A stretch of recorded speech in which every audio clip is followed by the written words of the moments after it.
मोनसेया जाबाय केस थैना थांनायफोरनि थाखाय 5 लाख नखराव होनांगौ मार्टियारफोरनि थाखाय बेखौ सरकारा इस्यु खालामबाय नाथाय जोंहा गोबां जोहोलावफोर जेलाव दङ।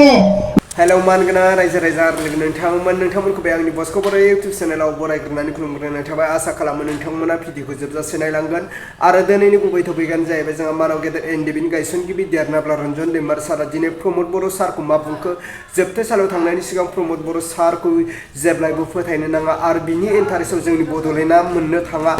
प्रमद बर'नि इन्टारेस्टआव जों रायजो राजाफ्रा दा गोजाव बे बाथ्राखौ जों रन्जन दैमार सारा बुंखादोंमोन। स' रायजो राजा लोगो नोंथांमोन रन्जन दैमार सारा दिनै प्रमद बर' सारजों लोगोसे आरो माखासे दैदेनगिरिफोरखौ मा बाथ्रा बुंखो स' नोंथांमोना बे भिडिअनि गेजेरजों नायलांबानो जाबाय। अब्ला आङो स्क्रिनाव होबाय जोंहा रन्जन दैमार सारनि बिबुंथिखौ स' नोंथांमोना रन्जन दैमार सारनि क्लिपखौ नायनानै लाग्रो। जों मोनसे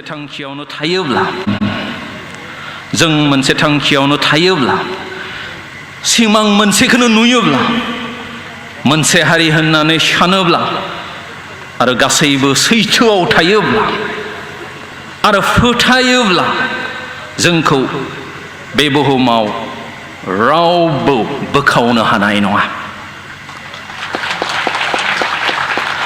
जोंखौ रावबो बे बुहुमाव फेजेननो हानाय नङा। जों जागोन देरहासार।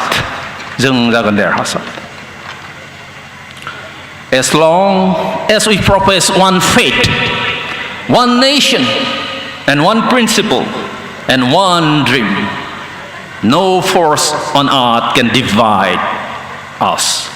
No force can defeat us.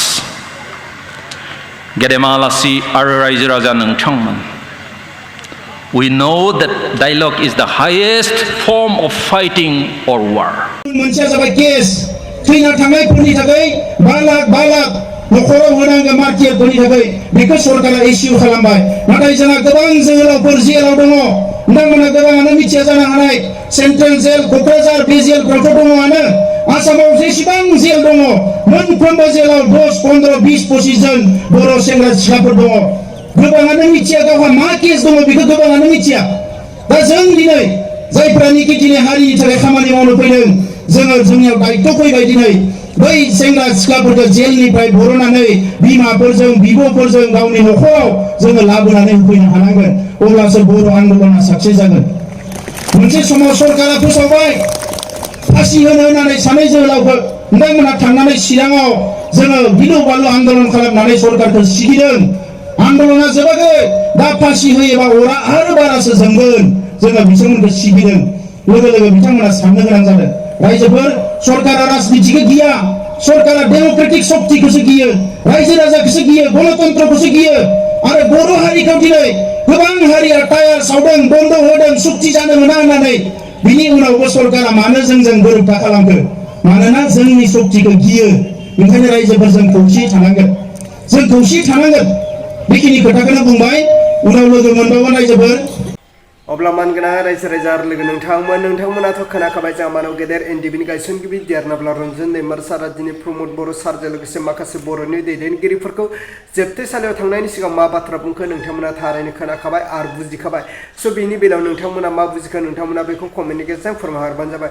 दिनै बिटिआर गोरोबथानि गेजेरजों रन्जन दैमार सारजों लोगोसे जेसेबांनि एनडिबिफोर दं जोबथेसालियाव स' बिथांमोना उदां जानांगौमोन नाथाय उदां जानो हायाखै।